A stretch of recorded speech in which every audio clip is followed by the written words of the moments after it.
E aí, pessoal do segundo ano A e segundo ano B. Aqui quem está falando é o professor Rogério, de Geografia, e nós vamos continuar os nossos estudos com o quarto e último capítulo da nossa apostila. Nós iremos ver a questão da população, qualidade de vida e indicadores sociais. Então, a primeira coisa que nós vamos entender é o significado de qualidade de vida.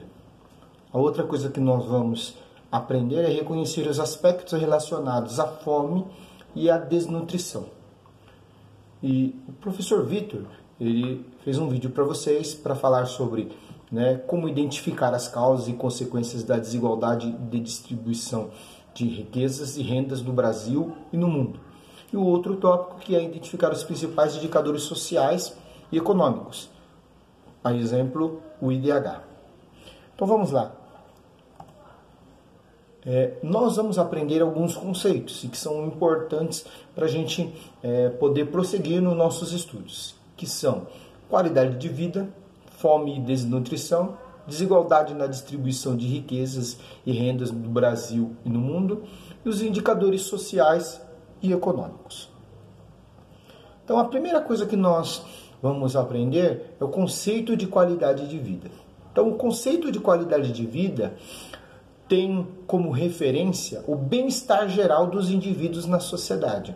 Então, a qualidade de vida, quando nós falamos, esse conceito, ela se refere o quanto aquela pessoa tem de bem-estar com relação à sua vida na sociedade, ou seja, com relação à saúde, à qualidade ambiental, ou seja, a qualidade do ar, a questão climática, a oportunidade de trabalho, ou seja, se o mercado de trabalho oferece para ele as portas de emprego, os postos de trabalho, o acesso à educação, se ele tem esse acesso a uma educação de qualidade, se essa educação ela é igual a todos, tá? A participação na política, ou seja, a questão democrática, se aquele país é um país onde a população tem a voz ativa, ela pode participar, ela pode pôr as suas ideias, e a liberdade de opinião,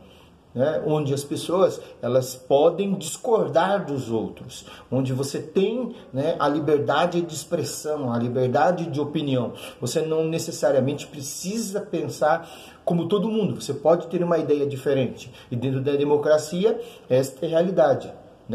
Nós temos a liberdade de pensar diferente, de ver as coisas com um ângulo diferente dos outros.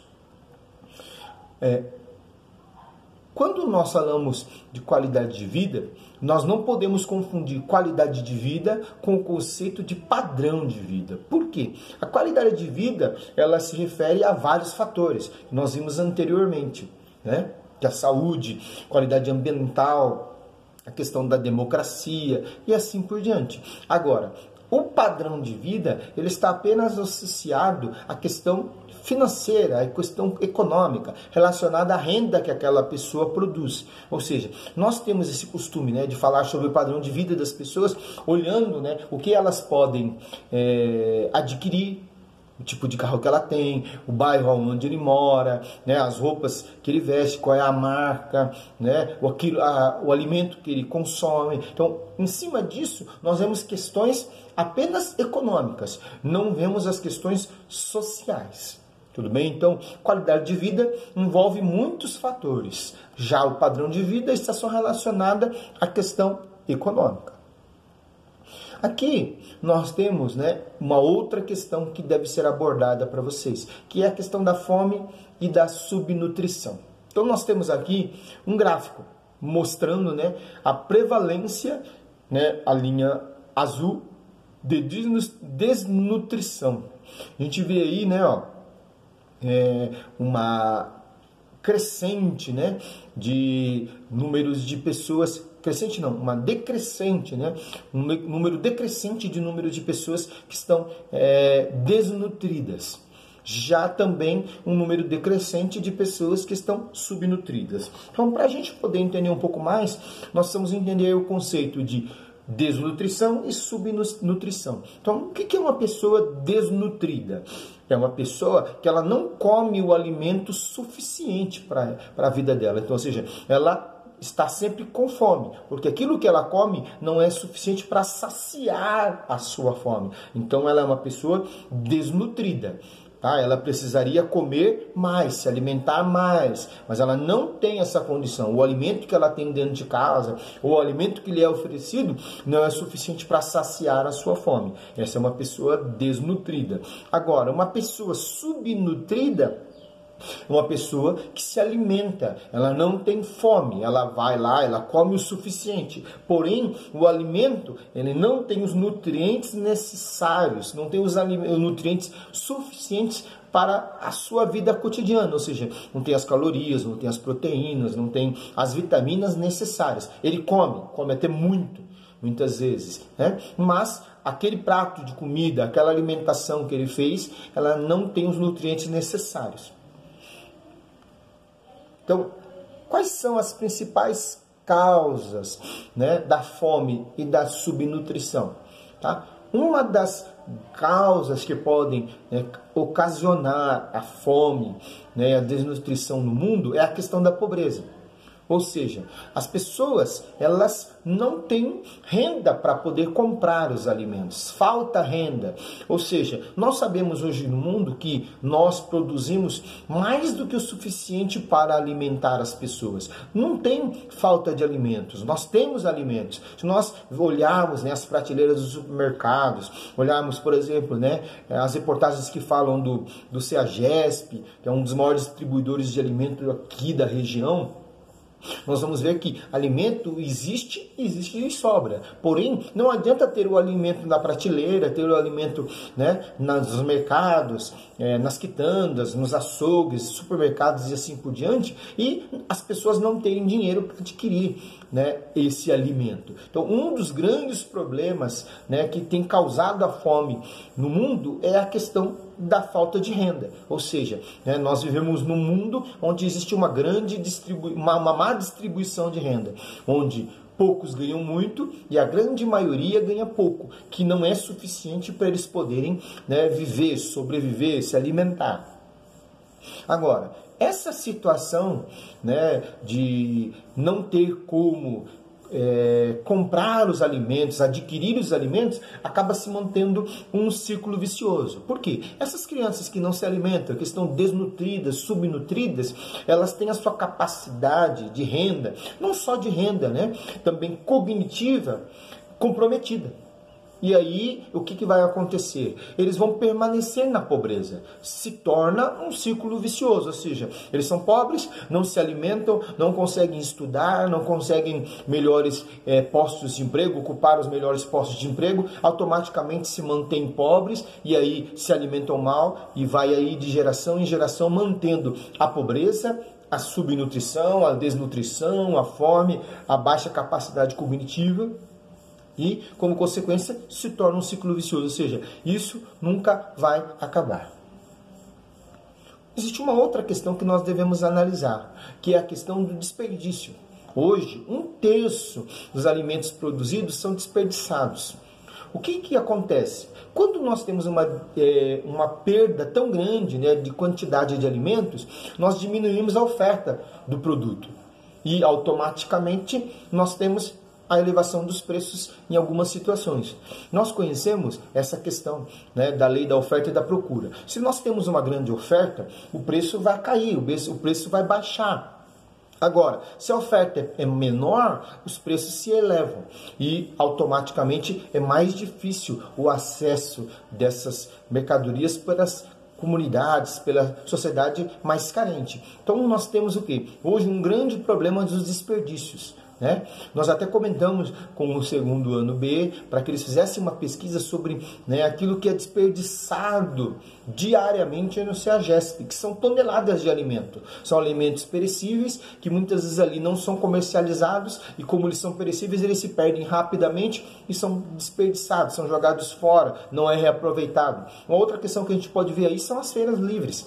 Né? Quando acaba uma feira livre, a gente vê lá depois, quando vai fazer a limpeza daquele local, o quanto de frutas, legumes, verduras são jogados fora. Então há uma perda muito grande, né? E essa perda de alimentos, né, gera má alimentação, porque essas pessoas, por causa do preço elevado dos alimentos, acabam não podendo comprar, porque não tem o poder aquisitivo. E aí o que acontece?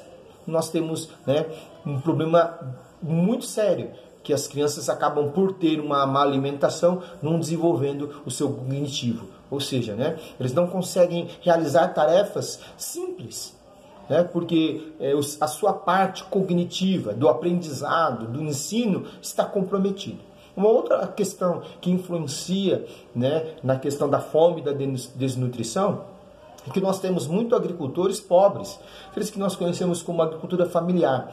Alguns não possuem terra. Outros que possuem terra, muitas vezes as suas terras são inapropriadas para a produção agrícola. Ou seja, muitas vezes a reforma agrária é feita, mas a terra que é dada para essas pessoas são terras improdutivas. Então não adianta você dar a terra para uma pessoa e aquela terra não ser boa. Ou muitas vezes não dar um suporte para que ela possa produzir, que é aquilo que está falando posteriormente, né? Você tem que ter uma infraestrutura para a comercialização desses produtos, ou seja, estradas, transporte e muitas outras coisas. Outras coisas também que acontecem, que muitas dessas vezes essas terras, elas não possuem água, ou seja, estão longe dos mananciais das águas. E aí não há como irrigar, não há como, né, estar levando água a essas plantações, o que impede a produtividade.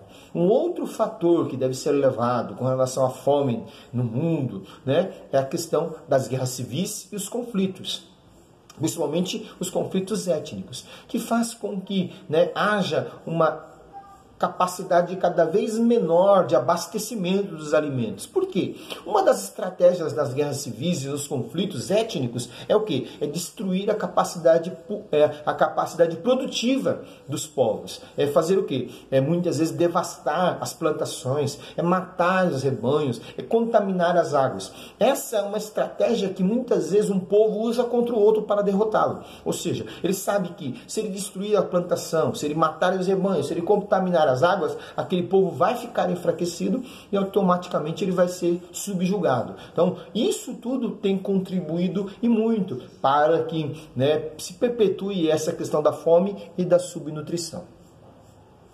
Vamos falar agora com vocês, pessoal, sobre a questão, né, de nós termos uma rotina de estudo. E eu queria pedir para vocês que, assim como vocês fazem quando estão tendo, né, as aulas normais, presenciais, vocês criem uma rotina de estudo, onde vocês possam estar, né, lendo a apostila, assistindo os vídeos, né, fazendo as suas anotações, sublinhando, anotando, né, para que você possa então, posteriormente, na hora da resolução dos exercícios, né, ter o seu material apropriado. A outra coisa que eu peço para vocês é que vocês leiam todas as questões, né, os enunciados com atenção.